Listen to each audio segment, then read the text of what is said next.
As we all get ready for the NBA Finals, trying to figure this whole thing out, right? Trying to figure out which way I'm going to go with this, which team I'm going to pick. And I'm going to run through a couple different things. And I want to talk about the categories of confidence when you go ahead and picking stuff. Now, 20 years of doing this, I've had to pick a lot of games, some success, some failures. Some I saw coming, some I never saw coming. And that's just the way it works. That's why we keep coming back, because it's sports. One category is the masses are asses. You'll hear a lot of people say, if you go with the mob, you end up being wrong. And that's definitely happened a lot in sports. If you look at the biggest spread in Super Bowl history, that's Super Bowl III, Colts, Jets, Namath, guaranteeing a victory. The Colts were favored by 18 points in that game. Everybody was picking the Colts. I don't even know if Joe Namath was really picking the Jets. And the Jets pulled one of the greatest upsets in modern day sports history. Another big Super Bowl, the 8th largest spread ever, more recent Super Bowl 42, Pats undefeated playing the Giants in a rematch from the end of the regular season.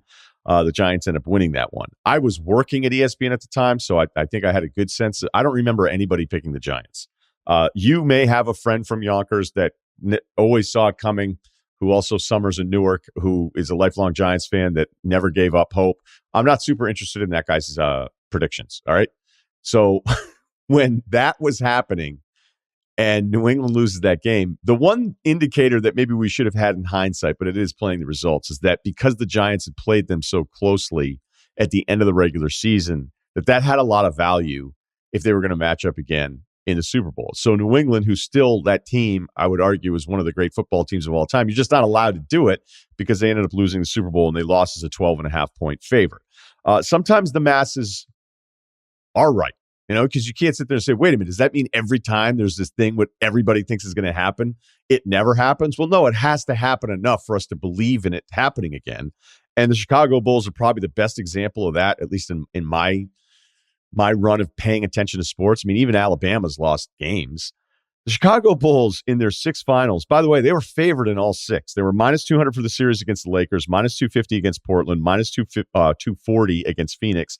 They were minus 950 against the Sonics for the first of their second three-peat, minus 200 against Utah, and only minus 115 against Utah in the rematch for Jordan's last ring.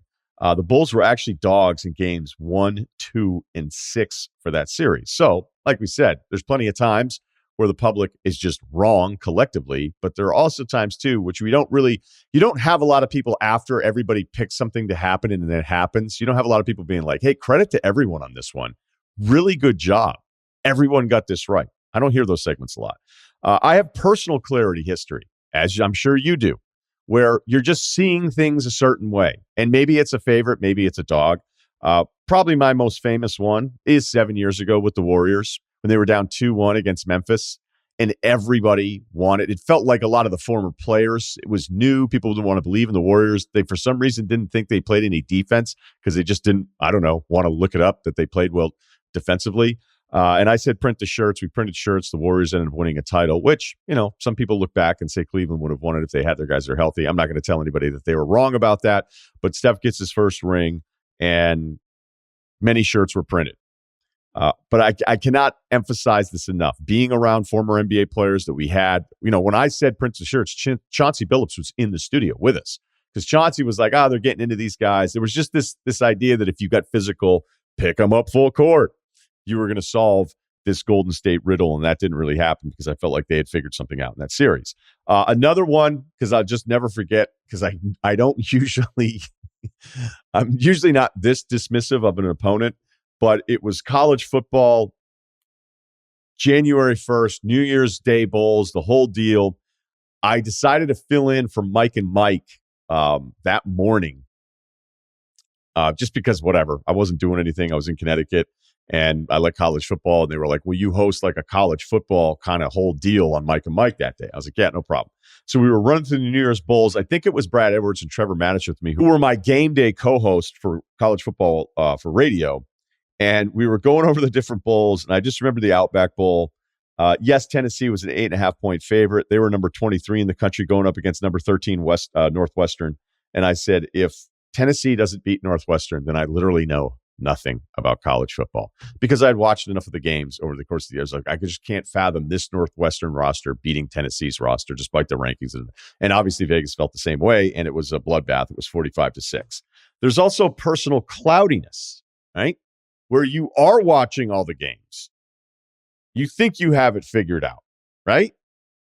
And then you watch it happen and you go, uh-oh,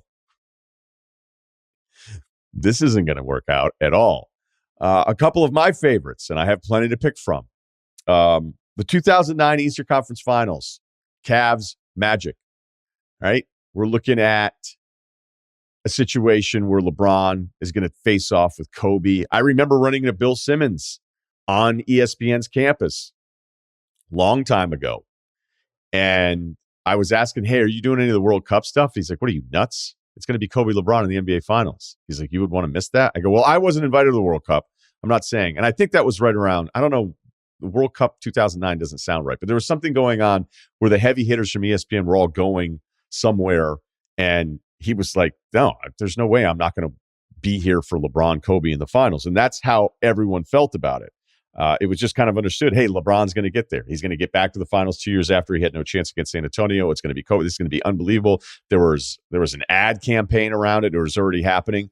And then you watched the Magic wing players against the lack of size in the backcourt. Was it Mo Williams, Boobie Gibson? And you're like, wait, this is a bad matchup for Cleveland. This isn't going to work. Another one, when I bet a ton on the Packers against the Broncos in that first Super Bowl, I was like, oh, Packers D-line. I'm looking at average weights of the D-line against the average weight of the O-line. I'm like, they're just going to push them around.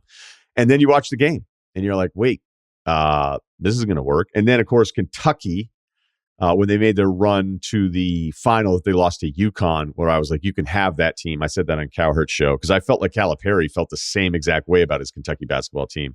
They had a close game, I think, with Wisconsin there, where it would have been an earlier exit, and then they're all the way to the finals. And then I had gone on vacation, and someone wrote about it in a Kentucky newspaper that I was supposedly on vacation, but I was likely just not showing up to work because I was so despondent or ducking it. I don't know. That was sort of weird. And then when I came back from vacation, there was somebody who was like, hey, how do you want to handle this? I'm like, handle what? I picked against Kentucky and they went to the tournament final. Like, it's going to happen again, man. Like, I'm going to be all right. We're going to be okay over here. So all of this leads into, and there's other categories that maybe you have as well. We could open this all up to different stuff. There's this other category that I am now facing as I try to figure out who I want to pick for the NBA Finals, where there's no clarity. There's plenty of cloudiness. I don't know if it's personal or not. We can look at some of the lines on this. Golden State's favored the first game, -3.5. 92% of the money is on Golden State for game one. 81% of the public bets, not public money, because there's a difference between the number of bets on a side and then also the handle. But the public bets, 81% are on Golden State, who are now -160. You can see that on FanDuel for the NBA Finals. It was even lower than that, and then it moved to 160 pretty quickly that night as Bill and I were doing the pod on Sunday.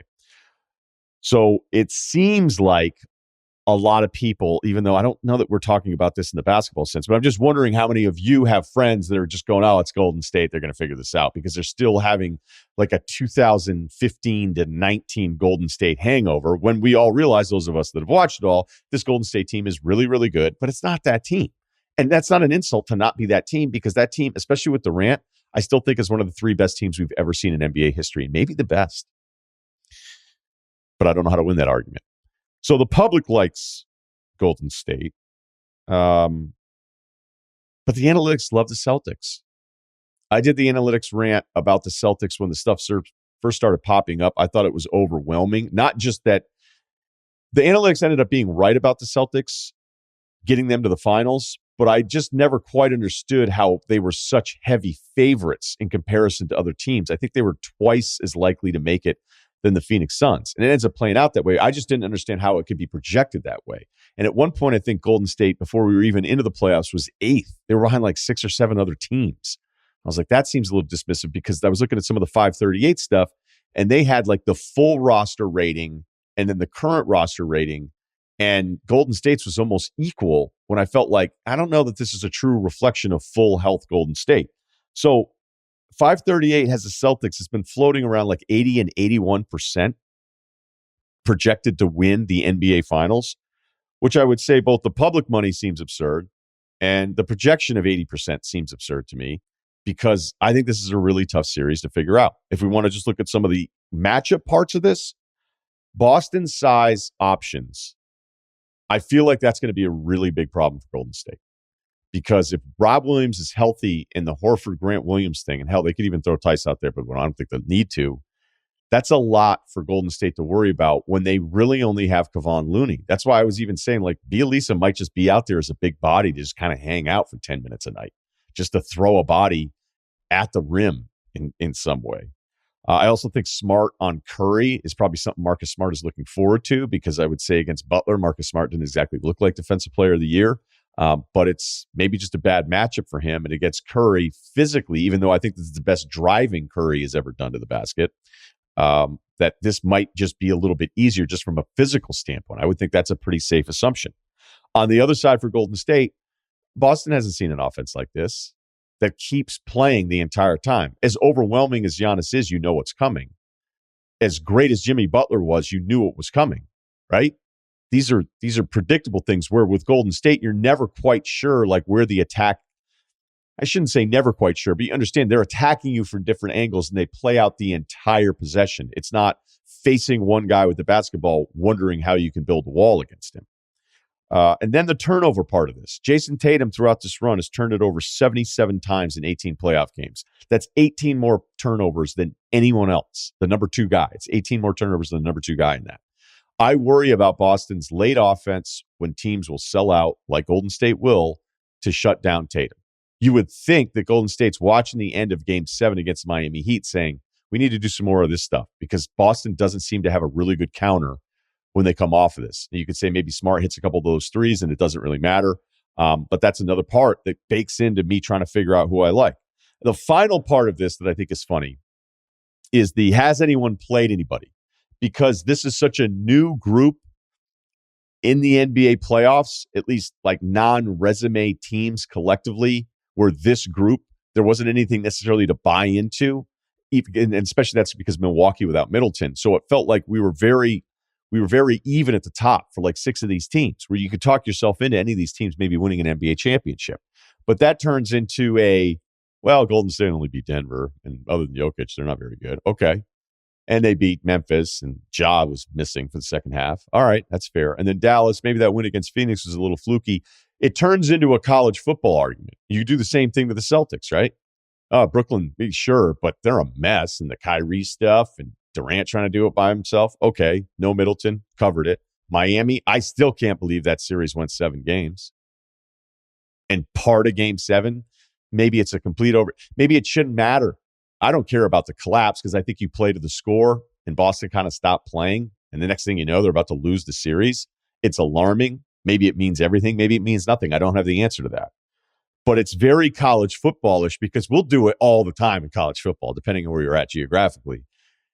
This year, hey, Bama, whatever, they don't even deserve to be in. They haven't beaten anybody. Well, they beat Georgia. Yeah, but Georgia's not any good. Wait, Georgia's undefeated and they're not any good? No. Really? Yeah, they haven't played anybody. Yeah, but they're destroying these teams. Yeah, they haven't played anybody. So they're not any good? No. So we're like 1,000 games into this season. Has anybody played anybody? Actually, no. No. Really? No one's played anybody all season? No one's played anybody good. These teams that are going to play in the playoffs, they haven't played anybody. No, none of those teams played anybody good.